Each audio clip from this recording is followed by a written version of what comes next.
dando cobertura a esta conferencia de prensa previo a la presentación del informe anual que como organizaciones de derechos humanos presentaremos esta mañana. Decir que desde el año pasado, con la implementación del régimen de excepción, hemos venido documentando una serie de violaciones de derechos humanos y les hemos informado periódicamente. Ahora presentamos este informe anual y vamos a tener este espacio en principio para dar a conocer nuestra postura y posteriormente pues ustedes van a tener la oportunidad de hacer las preguntas, para lo que les pedimos que puedan mantener el orden, se puedan identificar y también pues lo manejemos con mucho respeto para que todos y todas puedan tener la posibilidad de hacer preguntas y que se les pueda brindar respuesta. Vamos a dejar en primera instancia a la compañera Gabriela Santos de IDUCA y luego vamos a tener a la intervención de Alejandra Burgos de la Red de Defensoras y Defensores y luego vamos a tener otras intervenciones del resto de defensores de derechos humanos que nos acompañan, a quienes les vamos a pedir que antes de su intervención puedan identificarse para que ustedes puedan tener el registro. Así que, adelante, Gabriel. Bien, buenos días a todas y todos. Agradezco mucho su presencia esta mañana. Voy a proceder a dar lectura al comunicado de prensa que vamos a presentar este día por el informe del primer año del régimen de excepción. Organizaciones de la sociedad civil presentan informes sobre violaciones de derechos humanos a un año del estado de excepción. Las organizaciones Azul Originario, el Centro de Estudios de la Diversidad Sexual y Genérica AMATE, Vistosal, la Fundación de Estudios para la Aplicación del Derecho Estado, el Instituto de Derechos Humanos de la UCA, IDUCA, la Red Salvadoreña de Defensoras de Derechos Humanos y el Servicio Social Pasionista presentan el informe anual sobre violaciones de derechos humanos ocurridas en el marco del estado de excepción en El Salvador, que es el resultado de la homologación de casos atendidos por estas organizaciones durante los últimos 12 meses. Este 27 de marzo de 2023 se cumple un año de vigencia de un estado de excepción que suspendió una serie de derechos y garantías constitucionales y que ha derivado en un patrón de graves violaciones a los derechos humanos perpetradas por el Estado salvadoreño. Esta medida se ha prorrogado sucesivamente, volviendo normal lo que debería ser excepcional, aun cuando ya no persisten las condiciones que dieron origen a esta respuesta gubernamental. Las organizaciones firmantes registraron un total de 4.723 casos de violaciones de derechos humanos. AMATE documentó un total de 44 casos, con un número equivalente a víctimas directas pertenecientes a la población LGBTIQ+, entre ellos, ellas, personas trans, no binarias y queer. Vistosal reportó 3.260 casos, los cuales constituyen un total de 3.385 víctimas directas. El Estado contabilizó 208 casos, con un total de 297 personas afectadas de manera directa. El IDUCA documentó un total de 677 casos, los cuales engloban un total de 821 víctimas directas. La Red de Defensoras atendió 32 casos, con un total de 33 víctimas directas. Y el SPAC registró un total de 187 casos, con un número equiparable de víctimas directas reportadas. En total se registran 5.082 víctimas directas de presuntas violaciones a derechos humanos. La población afectada se encuentra conformada en su mayoría por personas adultas y jóvenes, constituyendo el 93% del total de víctimas. Aunado a esto, los datos reflejan que el 2% del total corresponde al grupo en condiciones de vulnerabilidad de niñez y adolescencia, víctima de violaciones a derechos humanos. La identidad de género de las víctimas corresponde en un 83.55% al género masculino y el 14.62% al género femenino. Los departamentos registrados que poseen una mayor cantidad de vulneraciones ha sido San Salvador con un total de 1.897 víctimas, seguido por La Libertad con 566, Sonsonate con un total de 462, Usulután con 388, Santa Ana con 357 y Ahuachapán con un total de 280 víctimas. Sin embargo, el régimen ha sido un fenómeno que ha ido en detrimento del respeto a los derechos humanos a lo largo de todo el territorio nacional, contando con registros en todos los departamentos. El hecho violatorio que ha caracterizado al estado de excepción ha sido la detención arbitraria, el cual predomina en un 95% de las denuncias documentadas por las organizaciones. Este hecho vulnerador no puede verse aislado, pues en gran medida las denuncias reflejan que ha estado acompañado de otras violaciones a derechos humanos, como el allanamiento de morada, las amenazas, el acoso policial, los malos tratos, los tratos crueles, inhumanos o degradantes, tortura, limitación ilegal a la libre circulación, intimidación, falta al debido proceso, hechos de violencia sexual, entre otras afectaciones que establecen escenarios que dan pauta al desplazamiento forzado interno. Asimismo, se contabiliza un total de 111 muertes de personas privadas de libertad, sin que a la fecha existan investigaciones independientes a través de las cuales se determinan las responsabilidades penales que individualicen a los responsables de dichas muertes. Dentro de las instituciones señaladas como responsables de los hechos violatorios ocurridos durante el régimen de excepción, se encuentran en un primer lugar la Policía Nacional Civil, con un 74% de presencia en las denuncias recibidas, seguida por acciones conjuntas entre la PNC y la Fuerza Armada, con un 16%, luego la Fuerza Armada de manera individual con un 6%, y el 3% de los hechos violatorios fueron atribuidos a otros actores estatales. Además de las denuncias de violaciones a derechos humanos documentadas, las organizaciones firmantes también expresamos nuestra preocupación por la situación de personas privadas de libertad en el marco del estado de excepción.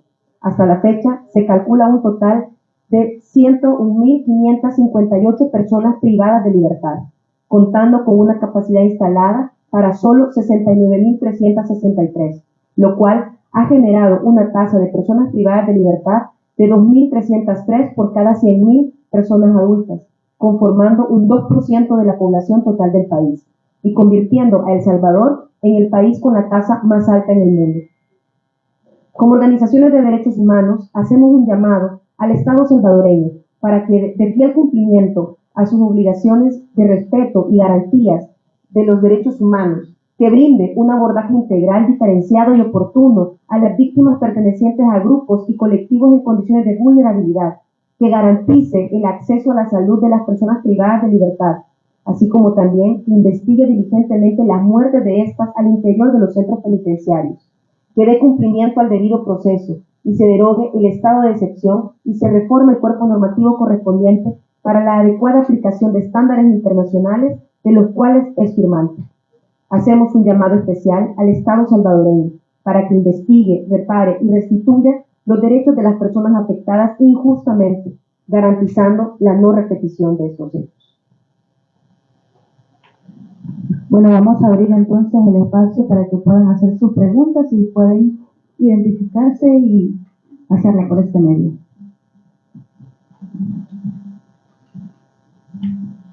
Buenos días, la colega del noticiero. Quisiera saber si ustedes han identificado de las muertes, de las 111 muertes, las causas de este tipo de muertes. Entiendo que ustedes contabilizan o documentan los testimonios de las familias, que es lo que más se ha repetido. Y si dentro de las denuncias ustedes también han recibido, valga la redundancia, denuncias por corrupción vinculados a los paquetes y artículos de primera necesidad de los privados de libertad. Vamos a hacer una ronda de al menos 3 preguntas. Si hay otro medio que desea acá. Tengo 2 preguntas, Roberto Presa de Telesur. Dentro de este consolidado que están dando de población privada de libertad y de una saturación de la población reclusa, ya está contemplada la capacidad del nuevo centro penal de San Vicente, uno, y segundo, ¿qué piensan? Porque la población salvadoreña en las diferentes encuestas, si nosotros vamos a las calles, y la población dice que está a favor del régimen de excepción. Obviamente la Asamblea dice que va a continuar siendo aprobada, dice que sea necesario. ¿Qué piensan de lo que la gente está, cómo la mayoría de la población, según encuestas, pues está aceptando que continúe el régimen de excepción. ¿Y una más? No sé si... Bueno, si no, nos quedamos con eso para que puedan brindar respuesta.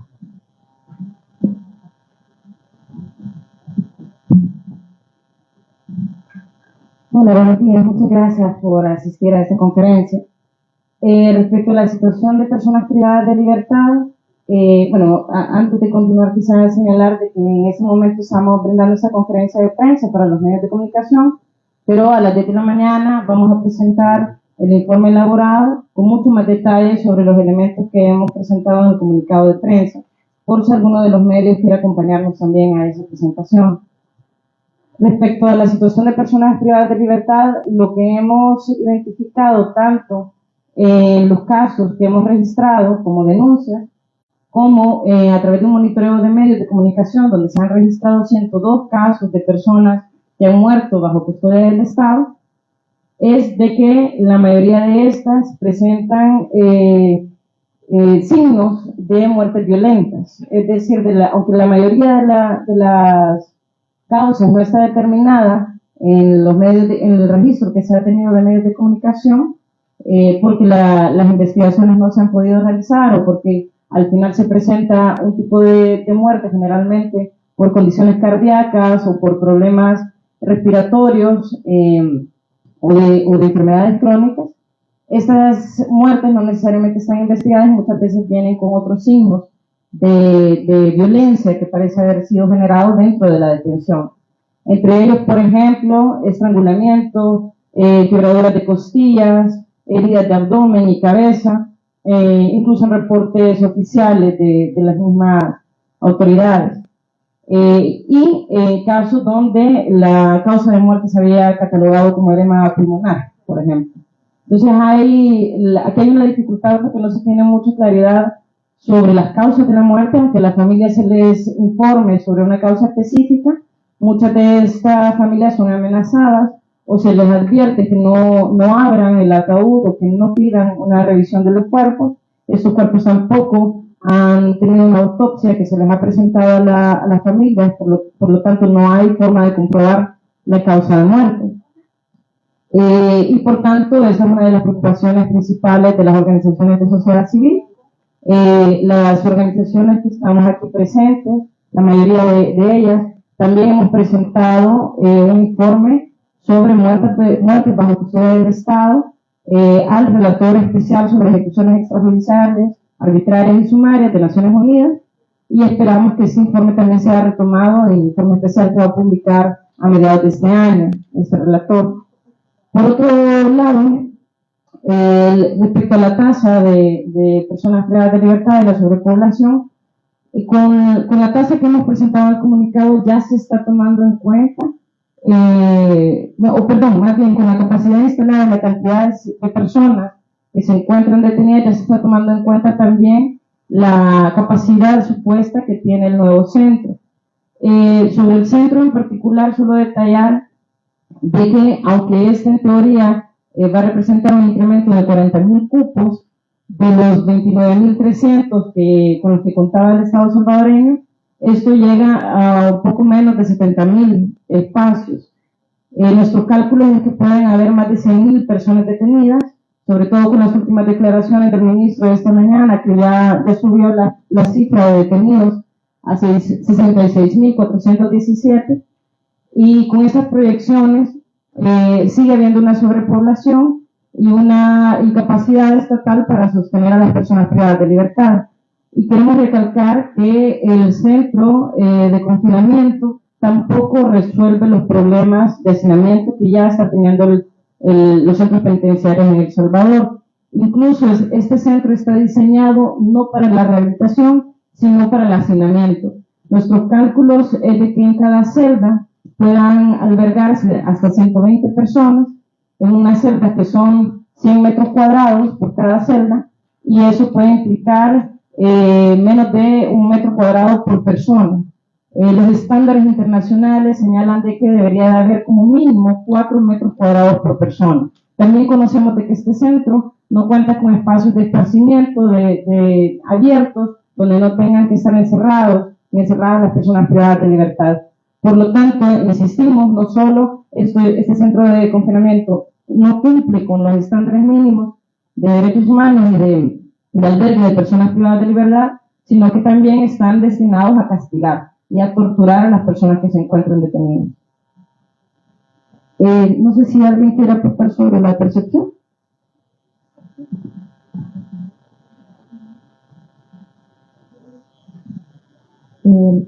Bueno, sí, respecto de las personas que consideran que están a favor del régimen de excepción, el problema que tenemos con esto es que no se ha comprendido que el régimen de excepción implica la suspensión de manera extraordinaria de derechos.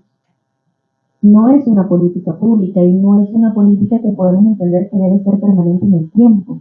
Entonces el problema siempre ha sido que el gobierno, en su discurso y narrativa, ha presentado el régimen como una política pública permanente, que se ha ido prorrogando sucesivamente, pero esto no implica que debe de ser lo ideal, pues, sino al contrario. En principio también teníamos un plan de control territorial, que ese fue el que tuvo que haber generado las condiciones para que las personas pudieran vivir con seguridad. El Estado tiene una obligación de garantía también de la seguridad de todos los salvadoreños y salvadoreñas, y no ha cumplido con ese rol.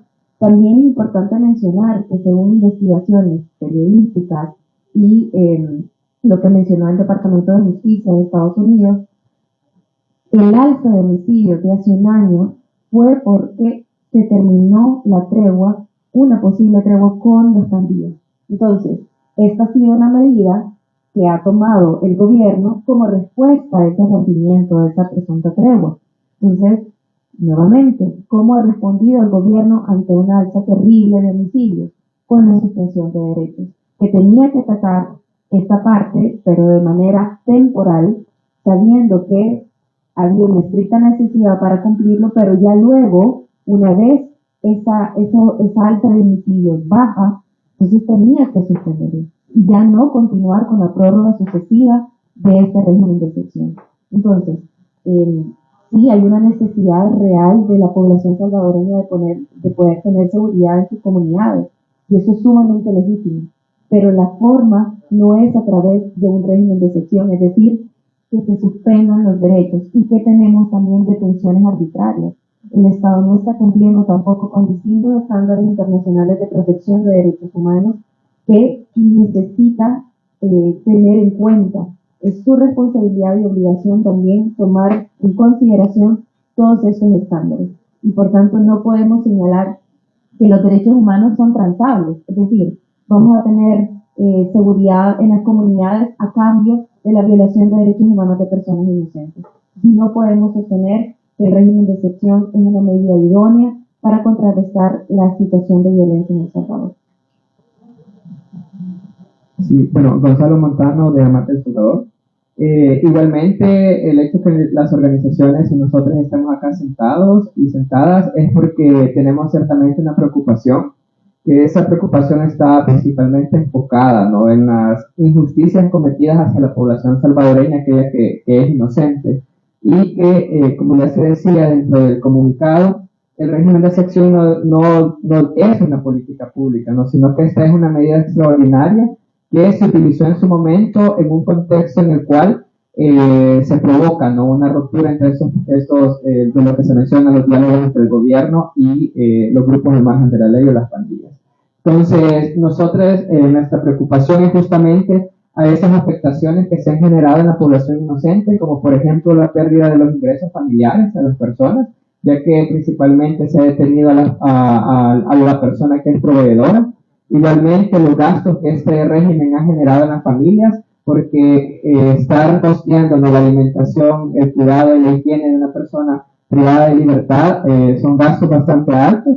Igualmente, se ha generado una crisis de los cuidados en niños y personas adultas, ya que pues principalmente las personas que están justamente al pendiente de las personas privadas de libertad son en su gran mayoría mujeres, personas que también tienen a su cargo a sus hijos, a sus hijas y a otras personas adultas, ¿no? Y esto también se relaciona con una sobrecarga de trabajo, principalmente en las mujeres. es justamente ante estas vulneraciones, ¿no?, de derechos humanos y la precarización de la vida de estos grupos poblacionales que nosotros estamos denunciando, ¿no? Sabemos que, como ya decía Gabriela, justamente este hecho ha representado un alivio en el tema de la seguridad para la población, pero ciertamente no se necesita de un régimen de excepción para que el Estado pueda realizar su trabajo en favor de la seguridad, ¿no?, de todas y todos, sino que simplemente puede utilizar los mecanismos que ya existen, respetando justamente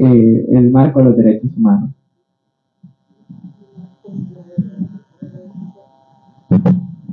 Buenos días a todos y todas. Mi nombre es Héctor Carrillo, director de Acceso a la Justicia de FESPAD. Solo quisiera agregar unas 3 ideas en relación a la pregunta relacionada con la percepción ciudadana, la percepción positiva de la población a la aplicación del régimen de excepción. Yo creo que tenemos que tener claridad de que la población está a favor y contenta por la reducción de los indicadores de los índices de violencia, no necesariamente a favor del régimen de excepción. Obviamente, al consultarla, la población identifica al régimen de excepción porque de la estrategia comunicacional del gobierno es lo que se ha planteado como causa de la reducción de la violencia en los territorios. Por eso, la población tiene esta percepción positiva sobre el régimen de excepción. Creía que esa percepción positiva no necesariamente se traduce en la aceptación de la vulneración de derechos humanos y peor aún de derechos humanos de población inocente. Y nosotros y nosotras como organizaciones vemos como positiva esa reducción de la violencia en los territorios, ¿no? Esa percepción ciudadana positiva respecto a la reducción de la violencia. Lo que nos preocupa es la inexistencia de mecanismos adecuados para evitar vulneraciones a derechos humanos y particularmente vulneraciones de derechos humanos de población inocente. Y no solo el régimen de excepción lo que se ha impulsado, hay toda una serie de reformas legales que han ido a la par del régimen de excepción. Pero insisto, lo que la población conoce es el régimen de excepción. Esta serie de reformas han ido reduciendo los mecanismos de protección, aquellas denominadas garantías a favor de la ciudadanía para evitar los errores, ese margen de error que las autoridades han reconocido. Esto es como cuando usted va a llevar a cabo un trayecto largo en su vehículo. Usted necesita un vehículo con gasolina, con motor potente, pero también necesita que tenga frenos, que tenga cinturón de seguridad, ¿no? Y en este momento, tal como se ha abordado, hay una acción muy potente del Estado desde el punto de vista punitiva, pero pocos mecanismos de control para evitar arbitrariedades, ¿no? Esa es nuestra preocupación, evitar injusticias contra población inocente. Solo quisiera agregar una última cosa respecto a nuestra percepción y la percepción de la ciudadanía. Creo que las organizaciones defensoras de derechos humanos tenemos décadas trabajando en acompañar a víctimas de violencia, a víctimas de vulneraciones de derechos.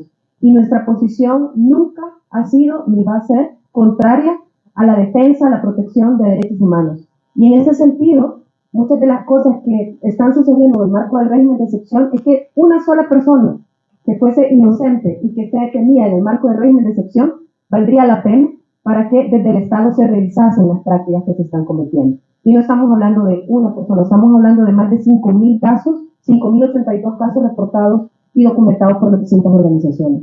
Entonces, en ese sentido, también otra de las preocupaciones es este contexto de hostilidad política en el cual se defienden derechos humanos también. Pareciera que la labor de las organizaciones defensoras de derechos humanos ha dejado de ser una labor de contraloría, ¿verdad?, ciudadana, de colaboración crítica para que exista un marco democrático para la actuación. Es importante escuchar a todas las voces. En ningún sentido la posición de las organizaciones es contraria o en oposición al Estado o al gobierno, sino todo lo contrario, ¿verdad? Lo que se hace es trabajar en acompañamiento a las víctimas de derechos humanos, y para trabajar en acompañamiento a las víctimas hay que escuchar también a las que están denunciando estas violaciones a derechos humanos que se están dando de manera constante y de manera sistemática desde hace ya un año. Vemos acá preguntas. Buenos días, Hugo Sánchez de Agencia F. Mi pregunta es, si pueden ahondar un poco, por favor, en el tema de cómo las consecuencias de estas violaciones a derechos humanos están afectando distintamente a hombres y a mujeres y a personas de la comunidad LGTBIQ+, y si también tienen registro de cómo ha afectado el régimen de excepción también a la labor que ustedes realizan como defensores de derechos humanos. Gracias. Y tenemos otra también. Buenos días, Marcela Rivera de Canal 12. Solo conocer acerca de cuáles son las principales violaciones a los derechos humanos que se registran durante el régimen de excepción y si tienen algunas estadísticas, digamos, de las detenciones arbitrarias.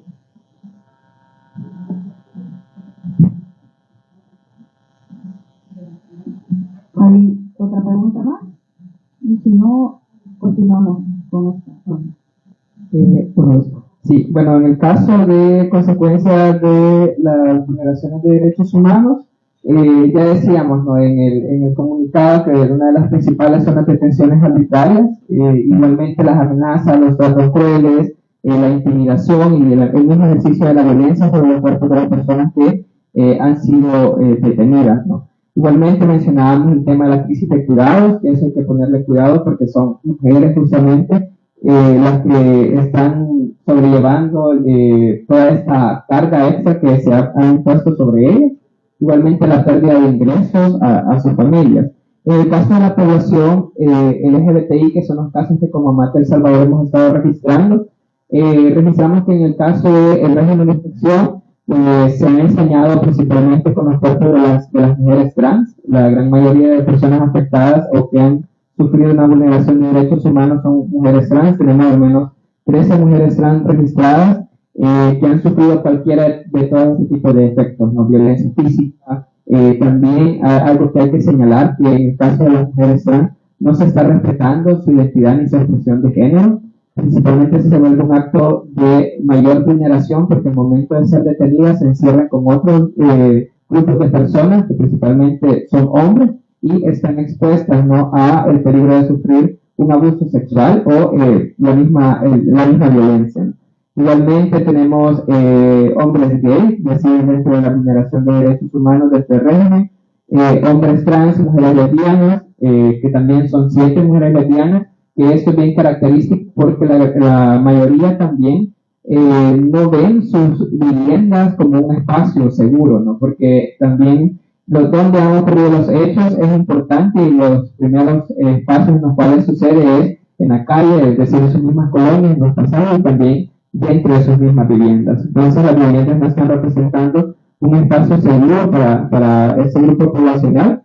Igualmente no tenemos que se han afectado a mujeres bisexuales y hombres bisexuales, ¿no? Estos son como algunas hechos, algunas particularidades en las cuales se han ido documentando. Y lo otro que es importante mencionar es que algunas de estas personas, debido a todas las condiciones de precariedad, por motivos de su orientación sexual, identidad y expresión de género, a que la somete el sistema, algunas cuentan con enfermedades crónicas que no están siendo atendidas, ¿no? Enfermedades crónicas como algún tipo de úlcera en sus cuerpos, también insuficiencia renal o algunas personas que son VIH positivas. Entonces estas necesidades particulares tampoco el Estado las está resolviendo y las coloca en una situación de mayor vulnerabilidad, ya que dentro de las cárceles no se les está proporcionando sus medicamentos ni la atención adecuada. Gracias.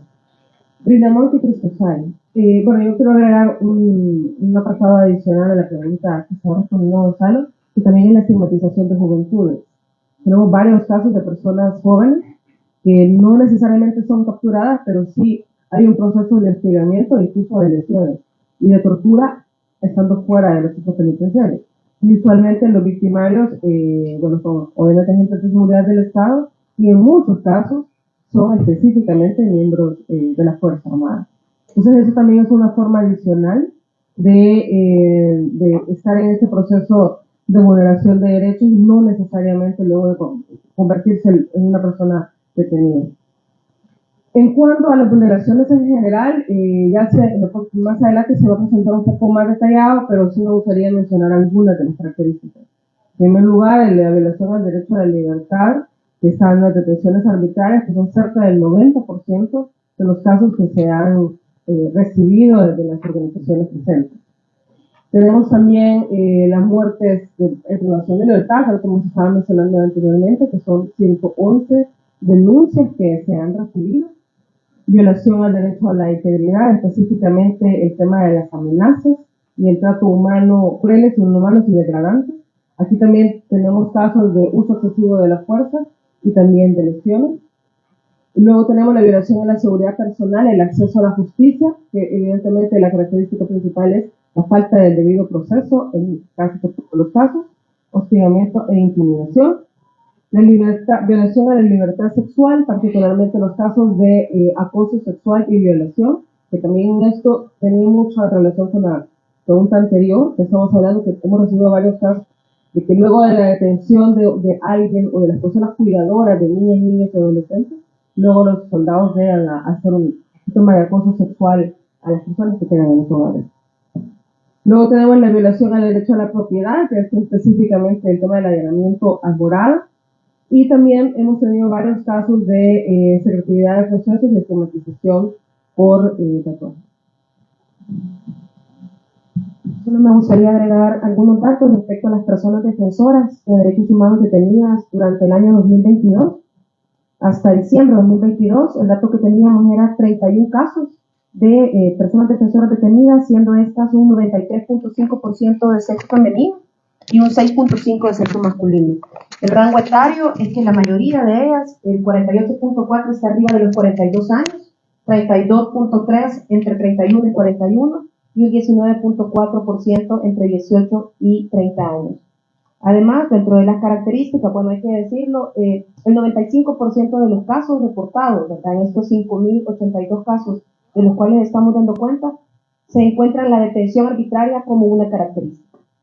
En este mismo sentido, el abuso de autoridad, ¿verdad? Es una característica determinante, un 83.9%, la detención arbitraria en un 61.3%, la limitación a la libre circulación en un 54.8%.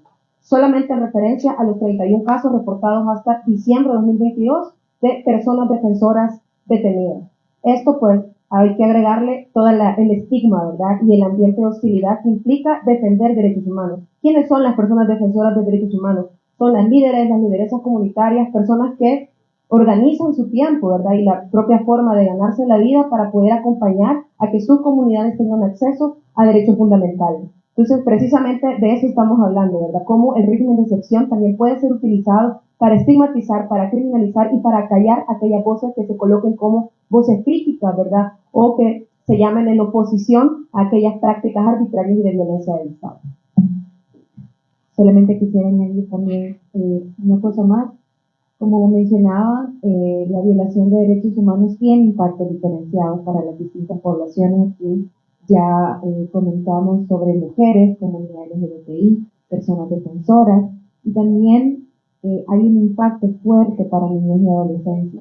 No solamente aquellas niñas y adolescentes que han sido privadas de libertad en el marco del régimen de excepción, sino aquellas que han quedado sin uno o ambos tutores o sus padres. Esta situación es sumamente compleja porque están poniendo en una situación de desprotección a los niños, niñas y adolescentes, sobre todo cuando ambos padres han sido detenidos, deben de pasar al cuidado de familiares que muy probablemente en algunas ocasiones no tenían esa labor, ni tampoco el deber de cuidado ni de proveer. Entonces los coloca en una situación bien compleja, el trauma también generado para muchos niños y niñas que presenciaron el momento en que se llevaron detenidos a sus padres. Entonces, todas estas consecuencias del régimen de excepción tienen ese impacto que va a ser distinto para estas poblaciones y que el Estado, en vez de proteger a estos distintos sectores, lo que está haciendo es activamente violentando los derechos humanos, contrario a las responsabilidades que tiene.